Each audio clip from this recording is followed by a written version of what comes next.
Mtume sallallahu alaihi wa alihi wasallam, almu'min, muumini, sari'ul ghadhabi, ni wakasi sana kukasirika, ni mtu anakasirika haraka sana. Sari'ur ridha, lakini pia wakati huo huo ni mtu ambaye kwamba anaridhia kwa haraka sana, yani anasamehe kwa haraka. Na pia hapo hapo Mwenyezi Mungu Subhanahu wa Ta'ala anasema walqadhimina alghaidh walafina anin nas, mpaka mwisho aya. Walkadhimina alghaidh, na wale ambao kwamba wanaoficha hasira zao, walafina anin nas, na wale ambao kwamba wanaosamehe watu, wallahu yuhibbul muhsinin, na Mwenyezi Mungu Subhanahu wa Ta'ala anapenda wale ambao kwamba wanaotenda mema.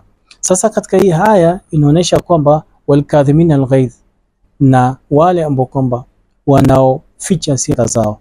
Mwenyezi Mungu Subhanahu wa Ta'ala katika mafuhumu ya aya hii ni kwamba anataka kutoka kwetu sisi, ikiwa mtu ametukosea, anataka tuwe ni wenye kuficha zile hasira zetu, kama ni rafiki yako, kama ni kaka yako, na hiyo ndio njia nzuri.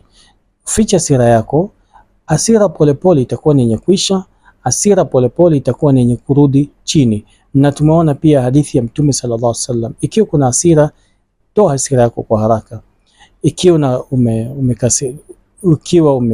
una furaha, basi kuwa ni mtu wa haraka, kuwa na kuridhia.